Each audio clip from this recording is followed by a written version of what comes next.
তাহলে মানুষের রক্ত যখন গরম থাকে তখন এখানে দেখা যায় শয়তান বিরাজ থাকে এবং তার মধ্যে ছয় রিপু জাগ্রত থাকে। তখন সে কোনো চিন্তা ভাবনা করে না, যা মনে চায় তাই করে, যা বলতে ইচ্ছা করে বলে ফেলে, যা করার করে ফেলে। তখন বিপদে পড়বে না কি হবে তা, পাপ পুণ্যর কথা তার কোনোই কিছুই খেয়াল থাকে না। তো যাই হোক, জিনগ্রস্ত মানুষ যেমন দেখা যায় ভাই বোন বা পাড়া প্রতিবেশী বা আত্মীয় স্বজন, ছেলে মেয়ে যদি 12 বছর 13 বছরের বয়সের হয় তবু এদেরকে একসাথে রাখতে নেই, কারণ তাদের মধ্যে সেই জিনগ্রস্ত বিষয়টা কাজ করে। তখন বেশি এখানে তাকে ছয় রিপুকে ধোকা দিয়ে এখানে কিছু খারাপ কিছু হয়ে যাবে। তো এই কথাটা বলার আজকে উদ্দেশ্য এটাই,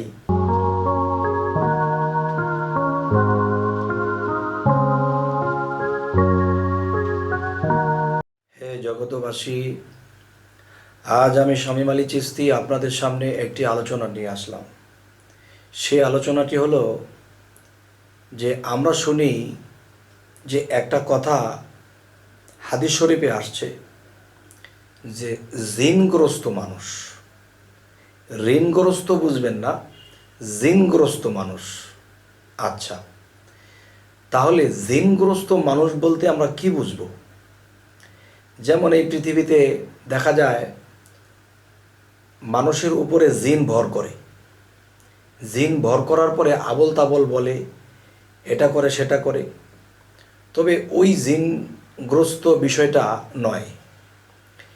জিনগ্রস্ত তার মানে একটা মানুষ স্বাভাবিক চলাফেরা করে, খাওয়া দাওয়া করে, কাজকাম করে, কিন্তু এর মধ্যে করেই মানুষটি জিনগ্রস্ত। এর মধ্যে করে মানুষটি জিনগ্রস্ত কীরকম? সেটি হলো যে এই মানব দেহের মধ্যে যে রক্ত প্রবাহিত হইতেছে, এই রক্তের সাথে শয়তান বিরাজিত। শয়তান বিরাজিত কীরকম? যেমন যেই মুকরম ফেরেস্তাকে ফেরেস্তাদের সর্দার বানানো হয়েছিল, কিন্তু সেই মুকরম ফেরেস্তা কিন্তু তার কাজ কি, তার ডিউটি কি?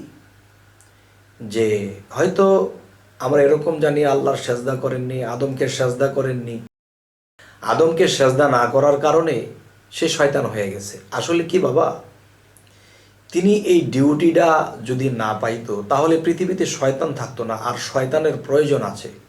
সবাই সেজদা করেছে, একজন করেনি। আর একজন কি বিষয়টা, যে শয়তানের প্রয়োজন ছিল, যদি সে সেজদা করতে তাহলে সে শয়তান কেটে যাইত। যাই হোক, এখন সেই যে জিন যে বিষয়টা, সেই জিনটা আসলে যে বলা হয় যে জিনগ্রস্ত মানুষ, তার মানে মানুষের রক্তের সাথে যখন নাকি যৌবনী শক্তিটা যখন বেশি কাজ করে, তখন যৌবনের তাড়নায় সে ভালো মন্দ যাচাই করে চলতে পারে না, লোভ লালসা সমস্ত কিছু কাজ করতে পারে। যেমন মানব দেহের মধ্যে 6টা রিপু, 6টা রিপুর নাম কি কি? কাম, ক্রোধ, লোভ, মোহ, মায়া, মাৎসর্য।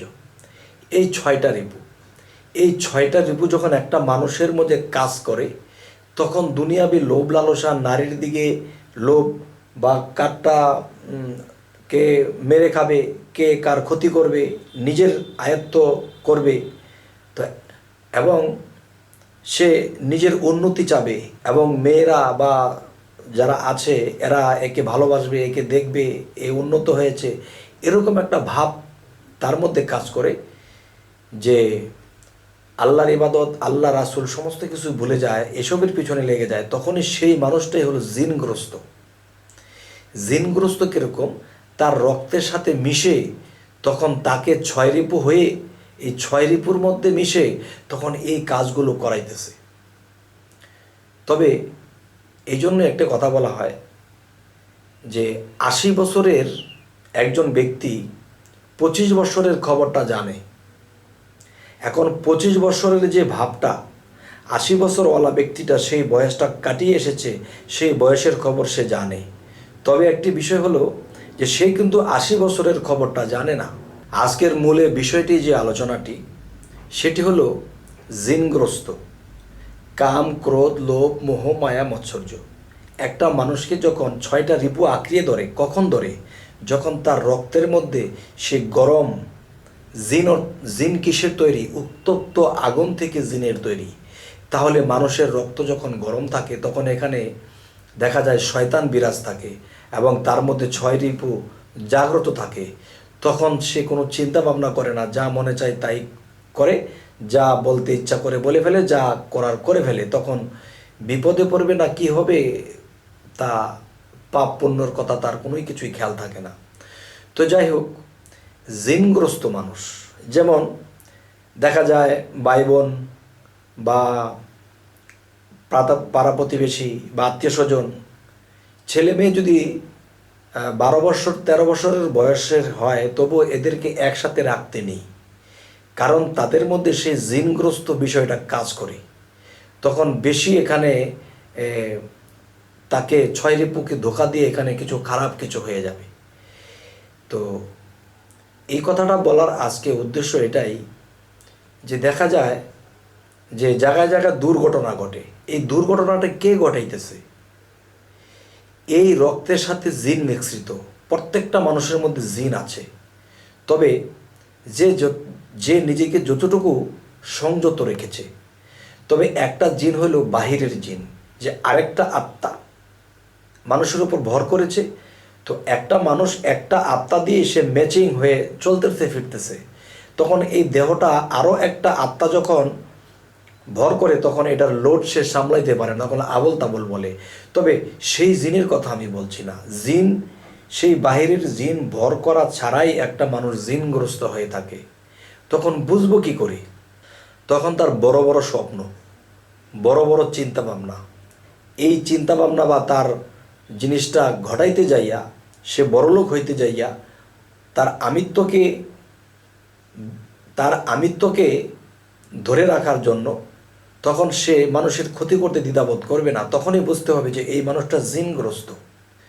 হে জগতবাসী, জানি না আমার এই কথাগুলো কে কোন মনে নিয়েছেন, তবে একটি কথা আমি বলবো যে যারা এরকম করে তাদেরকে জিনগ্রস্ত মনে করতে হবে। আর এদের কাছ থেকে নিজের মা বোন এদেরকে খুব সতর্ক, কারণ কখন তার মধ্যে এই জিনিসের উৎপত্তি খুব কঠোরভাবে হয়ে যেতে পারে, তীক্ষ্ণভাবে হয়ে যেতে পারে।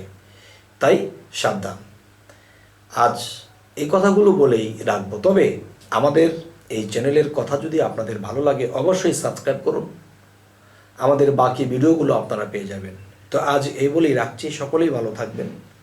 আল্লাহ হাফিজ।